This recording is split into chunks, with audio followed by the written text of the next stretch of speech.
Just another day working with CA. Oh, and panic, that's just going to make it worse. Man, I wish I could say this is a one-off, but there's a reason this stuff is always close by. I've glued tires to my hand. I've even glued the lid from a CA bottle to my lip before.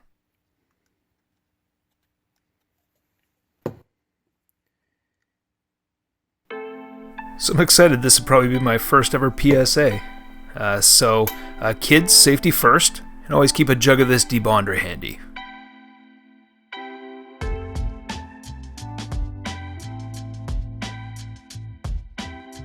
In this video, I'll be covering the fuel cell or battery enclosure that I've been working on since last time.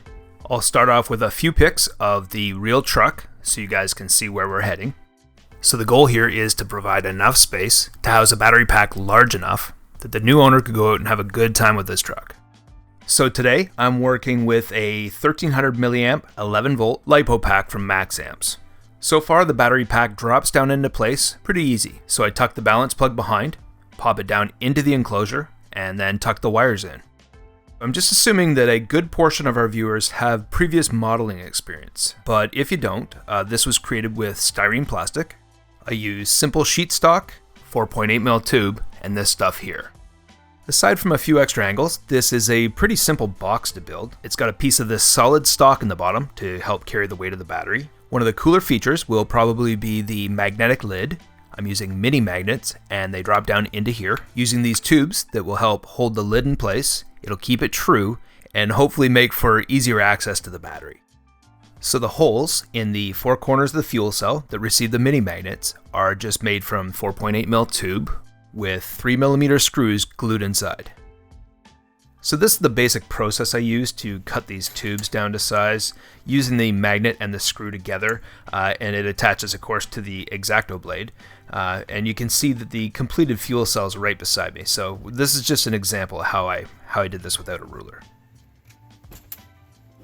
And once the combined screw and magnet are jammed inside the tube, I just use a nail file to file things down to size.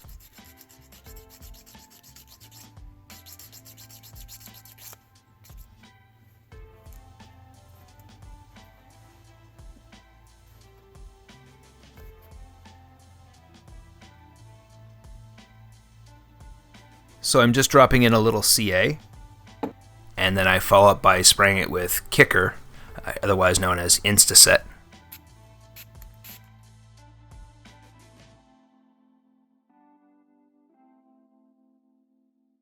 So after making 4 of these little suckers, I grabbed my thumb drills. I worked my way through a variety of sizes, stepping them up until I had all 4 corners drilled out to receive these tubes. I grab my pipe tweezers. These allow me to work these things up through the hole, and then I glue or weld these in with my styrene solvent. If you guys do this stuff a lot and don't have a set of these already, I suggest grabbing some. They come in a variety of sizes. They're really handy to have in your toolbox. So the next order of business will be building the straps or hangers for the fuel cell. I'm going to make these out of brass. But first I have to replace this rear cross member. If you remember in previous videos, I built a shorter temporary one. The one on the real truck, as you'll see in these reference photos, it's much wider. It hangs out past the edge of the frame rails and has tabs to hold the taillight assembly in place. So this week, amongst other things, I built this unit. I'm going to get this one unbolted. I'm going to drill this one out in the right spots. I'll get it mounted up, and this will give me the lower portion of the crossmember to bolt the fuel cell straps to. So this hokey looking piece finally gets replaced with this. I've also got the 2 brass straps for the fuel cell finished up. They're going to go in next. These still require a little bit of trimming and filing, and later on they'll get glued to the fuel cell itself. But I like to dry fit some components just to make sure they're going to work before I actually commit to this. Alright, so this pretty much brings us to a close. The new straps are underneath the fuel cell. The foundation for the fuel cell itself is now pressed into place and it fits nice and tight.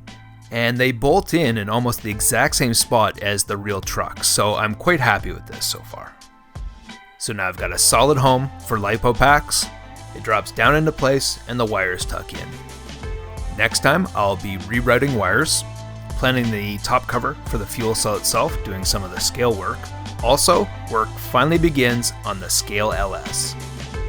Alright, so if you dig the videos, take a second to like and subscribe. If you want to follow me on Instagram, I'm at Supernatural Farmer. Thanks for watching.